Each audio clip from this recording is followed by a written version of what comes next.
So it is time to talk about Total War, Warhammer 40k, and some of the more technical aspects. I know there are tons of information out there which are all covering the gameplay, the campaign map, the battles, how it feels, the interface.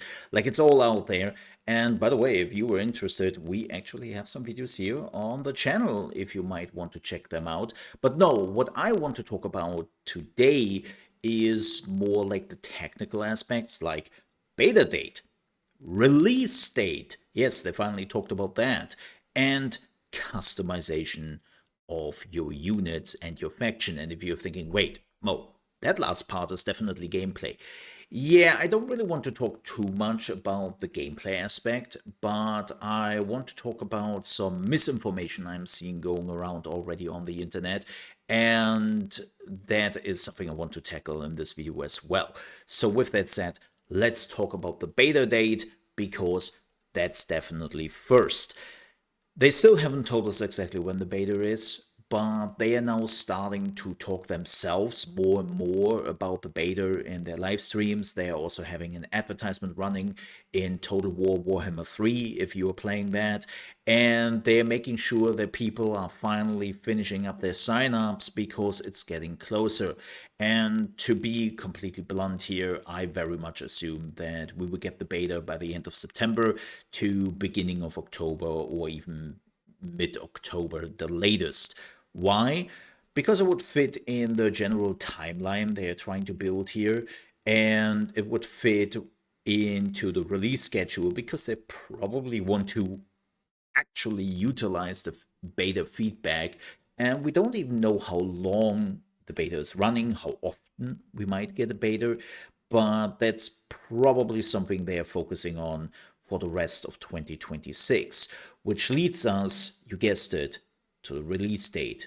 They confirmed officially that the release date for Total War Warhammer 40k is 2027. No, they didn't give us a specific date, but they at least gave us now a release year. Now, I know that some people kind of still hoped that the game would come out this year, and at the beginning of the year, I was definitely in that corner because we still had enough time.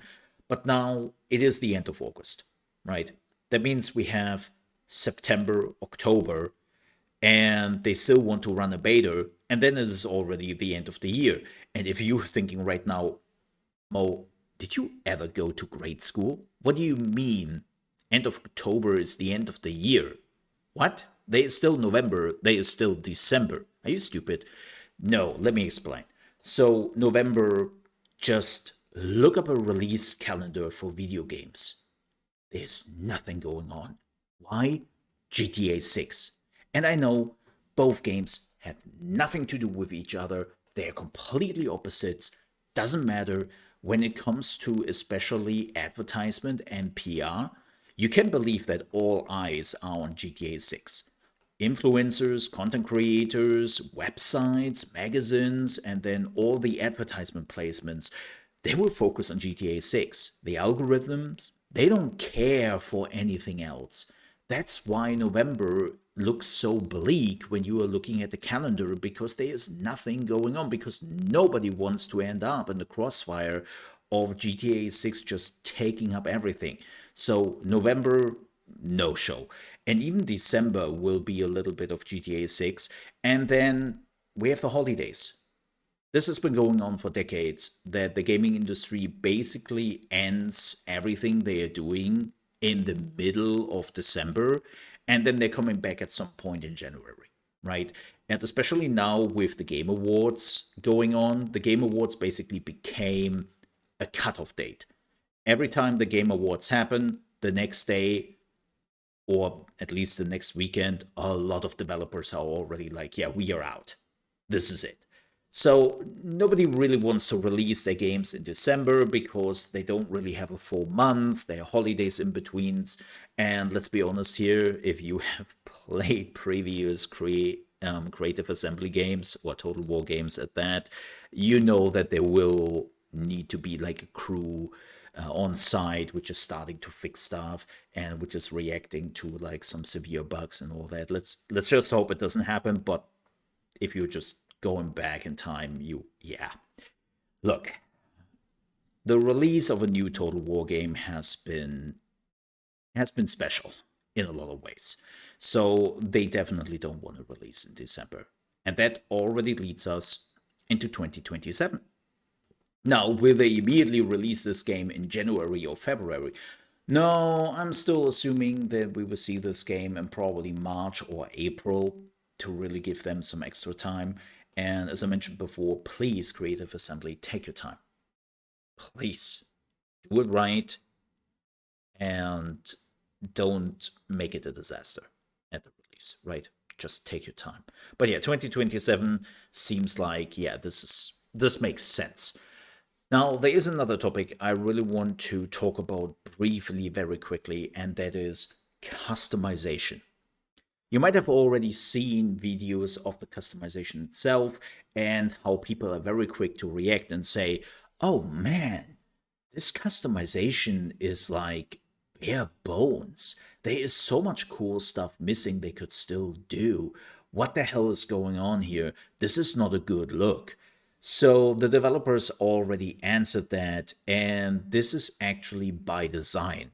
And the reason for that is this has only to do with the Gamescom demo. Keep in mind that this demo was specifically made for Gamescom, where people only have about 20 minutes to play the demo, then they have to leave, and the next person is playing the demo, right?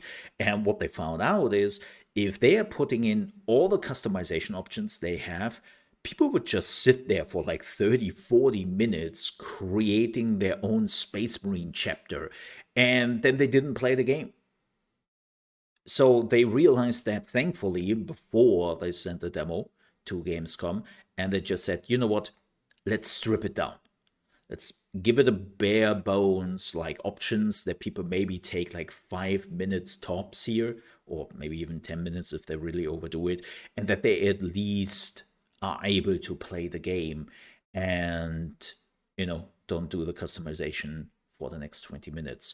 And so, no, that means the options you see is only part of a much, much bigger options menu, which will be available when the game is hopefully going into beta, but definitely when it ships. And also, what they didn't show at all in the Gamescom demo is also the ability to create your own legendary lord or your own commander. So it's not really a legendary lord because legendary lords are legendary lords, right? They are named lords from the lore. But you can basically create your own leader in Warhammer 40k, which is pretty amazing and opens up a lot of like cool stuff you can do. But yeah, that will all be there when the game is shipping. It's just not there in the demo. So if you were seeing somebody saying, "Oh my god, it's so bare bones. What did they do?"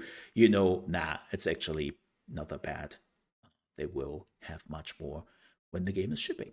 So that's a good thing. And of course, let's hope that's the case, right? Let's hope that's the case. But with that said, we are at the end of the video.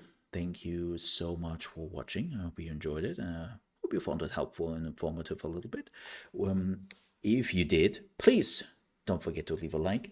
And also, if you're new to the channel, you might want to consider to subscribe because we have a lot more Total War Warhammer 40k on the channel and other strategy games. So if that is your jam, definitely consider to subscribe. With that said, have a good one. Bye bye.